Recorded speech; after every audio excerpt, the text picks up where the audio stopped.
प्रथम तहलका न्यूज। वैसे तो इस दुनिया में अनोखे अनोखे रिकॉर्ड बनते ही रहते हैं, लेकिन हिसार के केंद्रीय भैंस अनुसंधान ने जो अनोखा रिकॉर्ड बनाया है उसे जानकर हर कोई हैरान है। दरअसल इस संस्थान ने एक साथ 8 भैंसों का क्लोन तैयार किया है, जो कि अपने आप में ही एक वर्ल्ड रिकॉर्ड है। तो वहीं इस टीम की उपलब्धि पर कृषि मंत्री ने इन्हें सम्मानित भी किया है। साइंटिस्ट की टीम को कृषि मंत्री ने नानाजी देशमुख अवार्ड और 5 लाख का नकद इनाम देकर सम्मानित किया है। केंद्रीय भैंस अनुसंधान के निदेशक डॉक्टर सतबीर सिंह ने क्लोनिंग के बारे में जानकारी दी। उन्होंने बताया कि भैंसे की नस्ल M29 के साथ और हिसार गौरव के एक भैंसे का रीक्लोन तैयार किया गया है। जल्द ही उच्च गुणवत्ता वाली भैंस का क्लोन भी संस्थान के वैज्ञानिक तैयार करेंगे। पूरे विश्व के लिए मैं कहूँगा कि एक बहुत बड़ा मील का पत्थर साबित होगी, क्योंकि आज हमारे जो देश में जो सीमन का भैंसों के सीमन के लिए उसकी बहुत कमी है।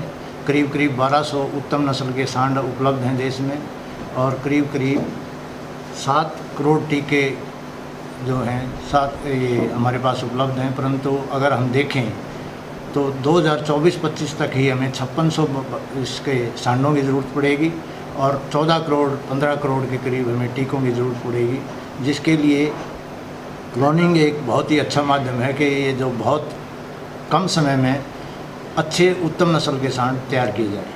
ये M29 एक भैंस है, एक झोटा है, उसके 7 क्लोन तैयार हुए हैं और एक 2016 में 15-16 में जो हमने एक हिसार गौरव नाम का कटड़ा तैयार किया था क्लोन, उसका एक जो झोटा है वो एक रीक्लोन एक और बना है उसका। हिसार की इस प्रयोगशाला में क्लोनिंग से तैयार 8 कटड़ों से उनके जीवन काल में लगभग 10 लाख सीमन डोज तैयार की जा सकेगी। इससे भैंसों की नस्ल में सुधार होगा और किसान अपनी आमदनी भी बढ़ा सकेंगे। आपको बता दें कि भारत में लगभग 11 करोड़ के आसपास भैंसें हैं, जो कि दुनिया की आबादी का 56% से भी अधिक है। हरियाणा प्रदेश में 10 लाख से ज़्यादा भैंसें हैं। 2015 में CIRB में हिसार गौरव का क्लोन तैयार किया गया था। सबसे पहला क्लोन चाइना में पैदा हुआ था। आज इंडिया सबसे लीडिंग कंट्री है क्लोनिंग में। NDRI करनाल ने इसको 2009 में पहला बच्चा पैदा करके शुरुआत की थी और हमने उसी टेक्निक को आगे बढ़ाते हुए यहाँ पर काम किया है। आज केंद्रीय भैंस अनुसंधान संस्थान जो है वो क्लोनिंग में लीड सेंटर है।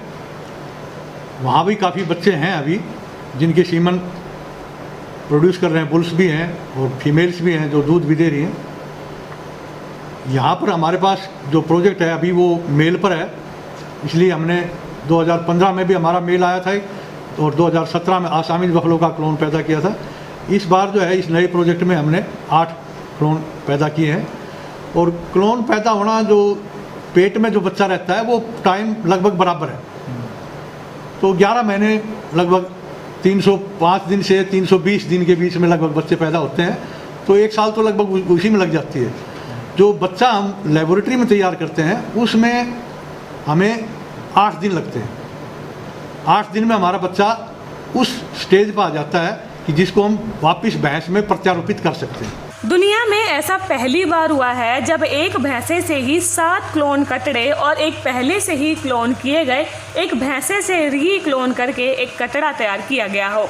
ऐसा करके केंद्रीय भैंस अनुसंधान संस्थान के वैज्ञानिकों ने एक वैश्विक कीर्तिमान स्थापित किया है। आम बोलचाल की भाषा में कहे तो ये सभी 8 कटड़े मौजूदा भैंसों की फोटोकॉपी हैं। प्रथम तहलका के लिए हिसार से प्रवीण कुमार की रिपोर्ट।